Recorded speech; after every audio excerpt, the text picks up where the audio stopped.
শুভ সকাল বন্ধুরা, সবাই কেমন আছো? আজকে শনিবার, এখন বাজে 8টা। এখন থেকে আমি আমার ব্লগটা স্টার্ট করলাম। তো দেখছো সেজেগুজে আছি, ভাবছো সেজেগুজে আছি কেন? তো কেন বলো তো সেজেগুজে আছি? আজকে হচ্ছে বিপত্তারিণীর লাস্ট দিন। মঙ্গলবার একটা হয়ে গেছে আর আজকে হচ্ছে শনিবার। আজকে হচ্ছে বিপত্তারিণীর শেষ দিন। তো আমি আজকে বিপত্তারিণী করছি, সেই জন্য বাগবাজারে যাব। বর স্নান করতে গেছে, আমার স্নান করে আমি রেডি হয়ে গেছি। দেখো আমি এই লাল পাড় শাড়িটা পরেছি। তো আমি রেডি হয়ে গেছি আর বর ওদিকে স্নান করে ড্রেস করছে। ও রেডি হয়ে গেলে আমরা দুজনে মিলে একসাথে বাগবাজারে গিয়ে পুজো দিয়ে আসবো। তো চলো বেরিয়ে আবার তোমাদের সাথে কথা বলছি। তো দেখো এই যে এখানে বর স্নান করে চুল আসাচ্ছে, বর রেডি হয়ে গেছে আর দিদিভাইরা ঘুমাচ্ছে, মেয়েও শুয়ে আছে, ছেলে মেয়ে সব শুয়ে আছে। ওদেরকে আর ডাকছি না, আমরা তাড়াতাড়ি গিয়ে পুজোটা দিয়ে আসি। ভেবেছিলাম যে আর একটু সকাল সকাল পুজো দেবো, কিন্তু উঠতে পারিনি, খুব শুয়ে পড়েছিলাম। কালকে রাত্রি করে শোয়া হয়েছে সেই জন্য। তো চলো তাড়াতাড়ি গিয়ে আগে পুজোটা দিয়ে আসি, তারপরে আবার এসে দিদিভাইকে চাটা বানিয়ে দেবো। তো চলো। ভিডিও তো আমরা বেরিয়ে পড়েছি, এখন যাচ্ছি। আমরা যাব অটো করে একেবারে মায়ের ঘাটের দিকে যাব। ওখান থেকে পুরো লম্বা লাইন ধরে সব তাগা নিয়ে বসে আর কি, আর ওখানে মেলাও বসে। চলো তোমাদেরকে দেখাই।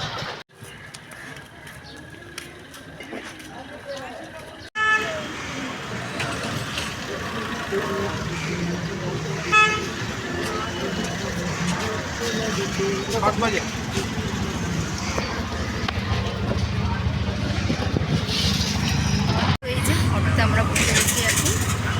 এখন আমরা কোথায় যাচ্ছি বলো? বাগবাজার গঙ্গার ঘাট। চলো।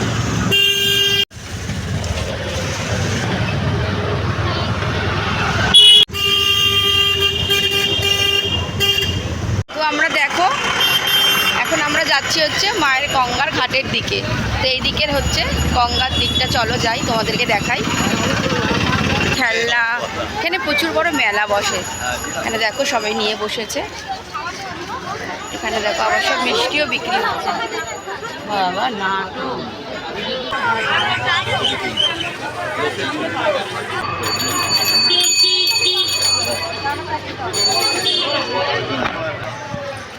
সবাই স্নান করে এখানে মাকে পুজো দিতে হয়। তাগা এখানেও সব জায়গাতেই তাগা বিক্রি হয়। দেখো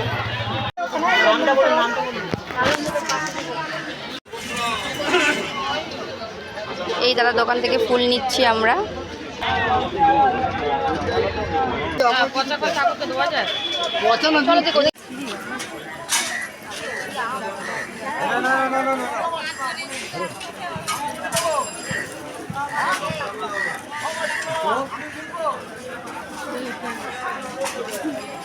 রকমের ফল নিয়েছি, মিষ্টি নিয়ে নিয়েছি, ফুল নিয়ে নিয়েছি। এই দাদার কাছ থেকে সব নিলাম। মেলা দেখেছো, এখানে চারি জায়গায় সব বসে। আবার এখানে এখানে বাজারও বসে। তো এই ভাইয়ের দোকান থেকে আমরা তাগা নিলাম। এই যে তাগাগুলো নিয়েছি। আর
পুজো হয়ে গেছে, এখন আমার শ্বশুর ফোন করেছে বলে ও একটু ফোনে কথা বলে নিচ্ছে, যদি কিছু দরকার লাগে কিনে নিয়ে আসতে হয়। দেখো বন্ধুরা, পুজো টুজো দেওয়া হয়ে গেছে, চাও খাওয়া হয়ে গেছে।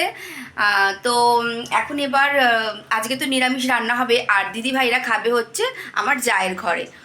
তো আমার নিরামিষ রান্না বড় খেয়ে বেরিয়ে গেছে, তো দেখা যাক কি রান্নাবান্না করি। তো আমি আজকের ব্লগটা এখানেই এন্ড করছি, আর বেশি বড় করছি না।